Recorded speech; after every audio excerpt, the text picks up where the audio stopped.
Good morning everyone. Today I am going to answer 5 problems from the lesson budgeting. And disclaimer lang po, this is not my own problem. This is a reference from our sim.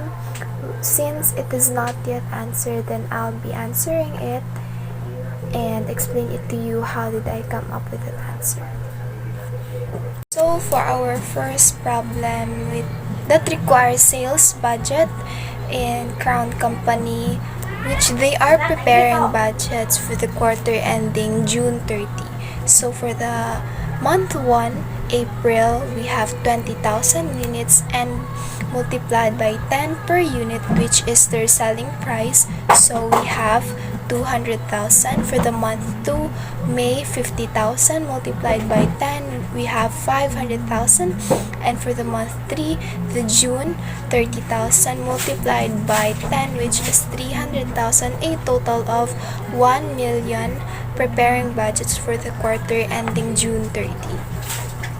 So for the problem number 2, it is related to problem number 1 from Crown Company, but it requires production budget. But the instruction here, the Crown Company wants ending inventory to be equal to 20% of the following month's budgeted sales in units. On March 31, there is 4,000 units were on hand. So it requires here the 4 months for the production budget. Let's compute for the month 1. So for the month 1 budgeted sales, we have 20,000 units, and add the desired ending inventory, which is 10,000. That comes from 20% of the following month budgeted sales in units multiplied by 50,000 from the month 2. So 10,000 additional to budgeted sales, 20,000, we have total units needed of 30,000. And less for the beginning inventory, which is the 4,000s were on hand. So 30,000 less 4,000, we have 26,000 required production for the month 1. For the month 2, we have 50,000 and additional desired ending inventory of 6,000 that comes from 20% multiplied by 30,000 of month 3. Then 6,000 additional to 50,000, we have 56,000 total units needed, and less 10,000 beginning inventory. Where is the 10,000 came from? So 10,000 came from the desired ending inventory of month 1. So 10,000 less the 56,000, we have 46,000 required production for the month 2. And for the month 3, 30,000 additional to 5,000 of desired ending inventory that came from 20% multiplied by 25% of 25,000 of month 4, then 30,000 additional to 5,000 desired ending inventory, we have 35,000. Again, 35,000 total units needed in month 3 less the beginning inventory of 6,000, we have a required production of 29,000 in month 3. So for the month 4, we have a 25,000 budgeted sales and additional to the desired ending inventory, which is 3,000, and it came from the 20% multiplied by 15,000. So 3,000 additional to 5,000, we have 28,000, and less beginning inventory, which is 5,000 that came from the month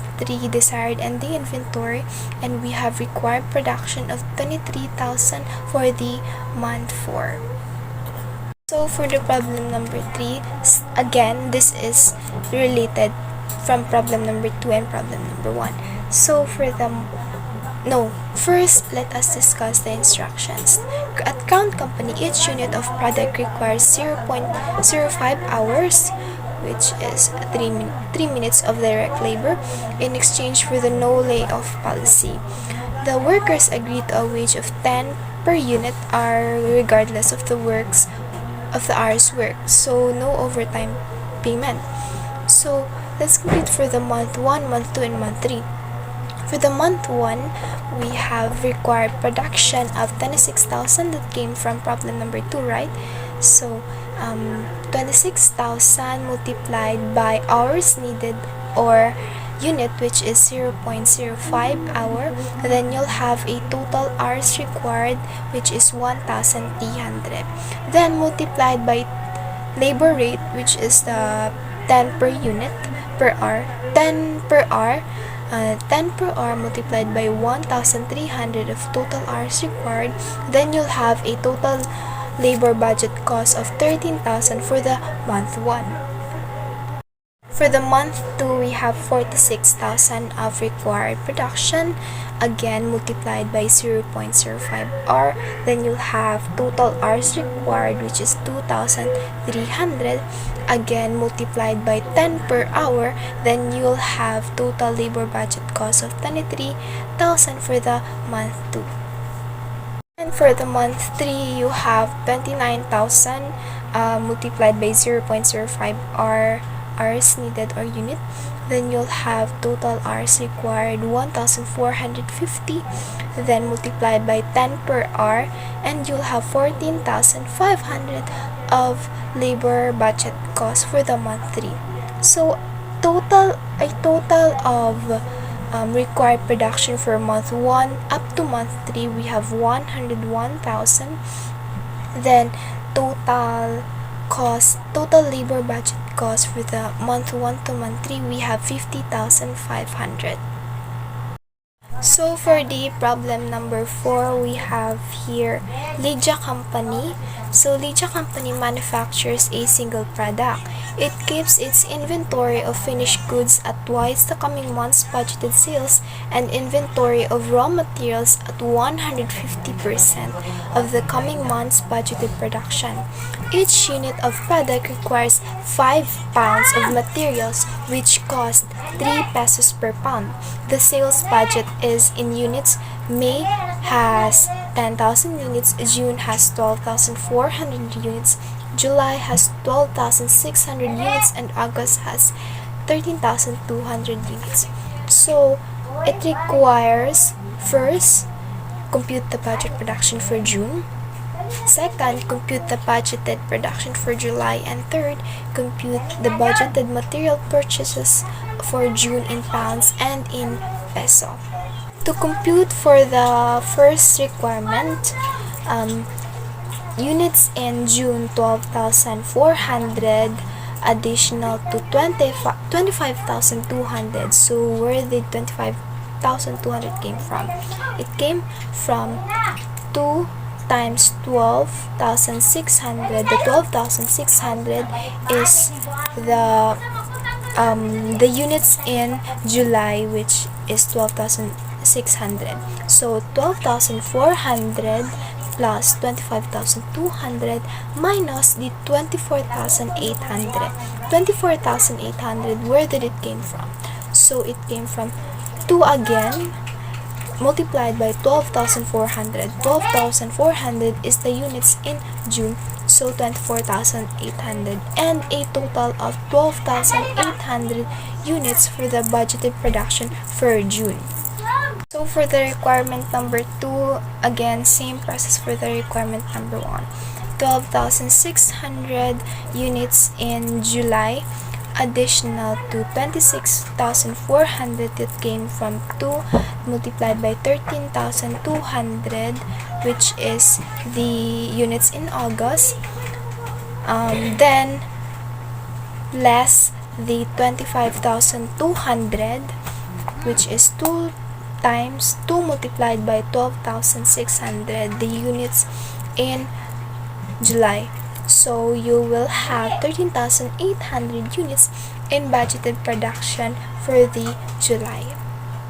And for the requirement number 3, compute for the budgeted material purchases for June in pounds and in peso.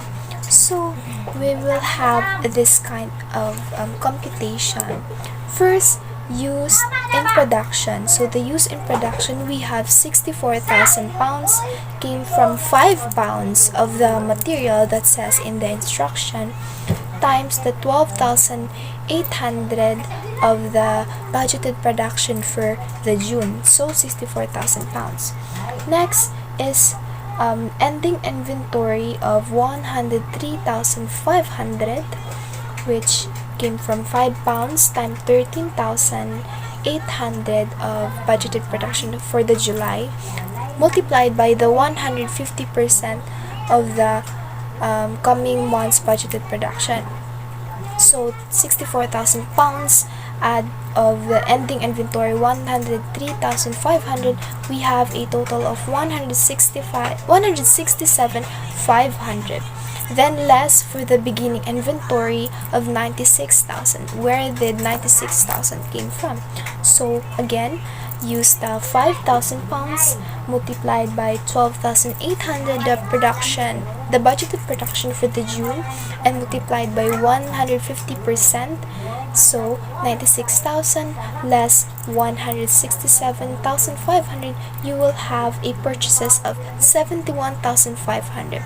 So you will have 71,500 in pounds of purchases. Then for the peso, multiplied the cost per pound, which is the 3 pesos cost per pound, multiplied the in purchases 71,500, then you'll come up with 214,500 in pesos for the purchases. And for the last problem number 5, we have here Ramon Manufacturing. So Ramon Manufacturing has a cash balance of 8,000 peso on August 1 of the current year. For the company's controller forecasts the following cash receipts and cash disbursements for the upcoming 2 months of activity. So receipts and payments for August, we have 45,000 and 57,000. For September, we have 66,000 receipts and 56,000 payments. The management desires to maintain a minimum cash balance of 8,000 at all costs. If necessary, additional financing can be obtained in 1,000 multiples at a 12,000% interest rate. All borrowings are made at the beginning of the month. Debt retirement, on the other hand, occurs at the end of the month. Interest is paid at the time of repaying a loan principal and is computed on the portion debt repaid. So it requires here to determine the ending cash balance in August, both before and after any necessary financing or debt retirement. Next, again, is the ending cash balance of September. So let's compute. For the requirement number 1, I have here my answers. The ending cash balance in August. So first, the beginning cash balance we have here is 8,000, and additional of cash receipts for the August, which is 45,000. Then you'll have a subtotal of 53,000, less the cash payments of August, which is 57,000. Then you'll have a cash balance before financing or retirement of 4,000. So for the financing, you have a borrowing maintain minimum of 12,000. 12,000 less for the 4,000, then you'll have ending cash balance for the August, which is 8,000. And again, repeat the process in requirement number 2. So for the number 2, beginning cash balance is 8,000. Add for the cash receipts of September, which is 66,000. Then you'll have subtotal of 74,000, less cash payments for the September, which is 56,000. Then you'll have 18,000 cash balance before financing or retirement of 18,000. Then for the financing, you have a principal repayment of 9,000. Then interest payment of 180. So where did 180 came from? 9,000 multiplied by 12% of interest rate, multiplied by the day of 2 over 12, then you get the 180. So 180, and 18,000 less 9,000 less 180, then you'll come up with 8,820 ending cash balance of the September. So that's it for this video. I really hope that you learn from this video, like the topic budgeting, on getting the sales budget, production budget, the ending cash balance, the direct labor budget. So that would be all. Thank you for watching.